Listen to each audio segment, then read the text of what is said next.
श्री गणेशाय नमः. गणेश जयंती, गणेश जन्मकथा संपूर्ण माहिती सोप्या पद्धतीने. गणपतीची जन्मकथा. जरी गणपतीच्या जन्माच्या अनेक कथा प्रसिद्ध आहेत, परंतु सर्वात लोकप्रिय कथा पार्वती आणि शिवाची आहे.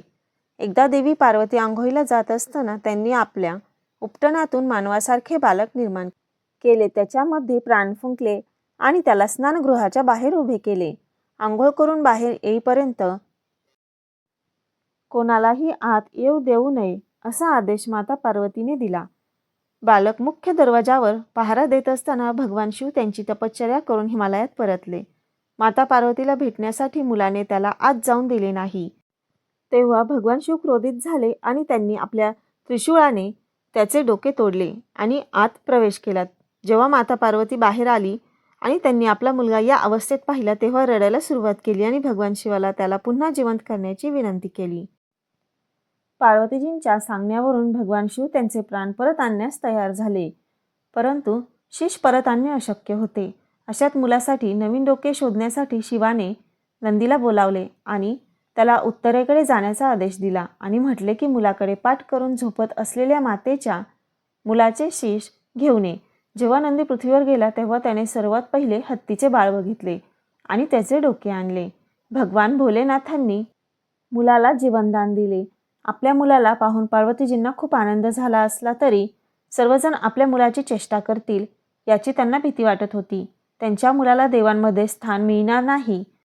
शिवजींना माहीत होते की पार्वतीजी नाराज आहेत, म्हणून त्यांनी सर्व देवांना बोलावले आणि आपल्या पुत्र गणेशाला आशीर्वाद देण्यास सांगितले.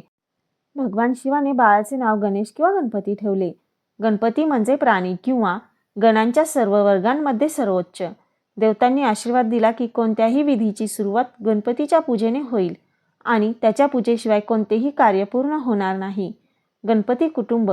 पौराणिक कथेनुसार भगवान गणेशाचा विवाह रिद्धी समृद्धीची देवी आणि सिद्धी ज्ञानाची देवी या जुळ्या बहिणींशी झाला होता, ज्यांनी आपल्या 2 मुलांना शुभ आणि लाभ यांना जन्म दिला.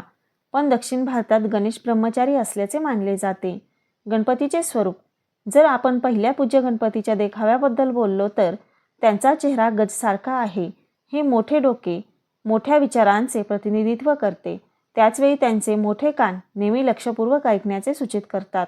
गणपतीच्या चेहऱ्यावरील लहान डोळे तीक्ष्ण दृष्टी आणि एकाग्रता दर्शवतात. भगवान गणेशाला 4 हात आहेत. त्यापैकी एका हातात कुऱ्हाडी आहे जी सर्व बंधनांपासून मुक्तता दर्शवते. दुसऱ्यामध्ये एक दोरी आहे जी तुम्हाला कठीण ध्येय साध्य करण्याचे आणि तुमच्या प्रियजनांना जवळ आणण्याचे प्रतिनिधित्व करते. तर मोदक हे कष्टाचे फळ आहे आणि चौथ्या हाताने ते आपल्या भक्तांना आशीर्वाद देतात. अथर्वशीर्ष. श्री गणेश अथर्वशीर्ष किंवा गणेश अथर्व शीर्षोपनिषद हा गणपतीविषयीचे प्रधान उपनिषद आहे. या ग्रंथात गणपती सर्व देवी देवतांच्या रूपात पाहण्यात आले असून सर्व देवतांपेक्षा श्रेष्ठ मानण्यात आले आहे. या ग्रंथावर तंत्रमताचाही प्रभाव आहे. गम हा गणपतीचा बीजमंत्र आहे असा उल्लेख या ग्रंथात येतो. गणेशाच्या तत्वज्ञानात्मक रूपाचे वर्णन हे उपनिषद करते. गणेश चतुर्थी. भाद्रपद महिन्यातील चतुर्थीला महासिद्धी विनायकी चतुर्थी असे म्हणतात. कर्नाटक व आंध्र प्रदेश राज्यात महाराष्ट्राप्रमाणे भाद्रपद शुक्ल चतुर्थीपासून गणपतीचा उत्सव साजरा करतात. गणेश चतुर्थीची प्रचलित आख्यायिका या प्रकारे आहे की एकदा गणपती चतुर्थीचे स्वतःचे आवडीचे मोदक खाऊन उंदराच्या पाठीवरून जात होता. वाटेत साप पाहिल्याने उंदीर भयाने कापू लागला.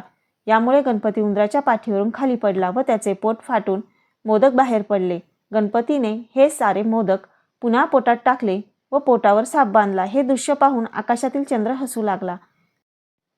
म्हणून तुझे चतुर्थीस कोणी दर्शन करणार नाही असा शाप दिला, अशी आख्यायिका प्रचलित आहे. गणेश जन्म. माघ महिन्यातील चतुर्थीला माघी चतुर्थी असे म्हटले जाते. हा गणपतीचा जन्मदिन होय. जागृती, स्वप्न, सुषुप्ती आणि तुर्य अशा 4 अवस्था मानल्या गेल्या आहेत. चतुर्थी ही तुर्यावस्था म्हणजे आत्मिक साधनेची एक अवस्था मानली गेली आहे असे भारतीय तत्वज्ञान मानते. गणपतीची 12 नावे. गणेशाची अनेक नावे आहेत, पण ही 12 नावे महत्त्वाची आहेत.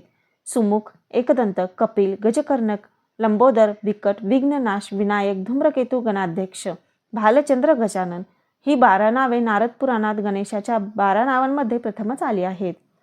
गणपतीच्या आवडत्या गोष्टी.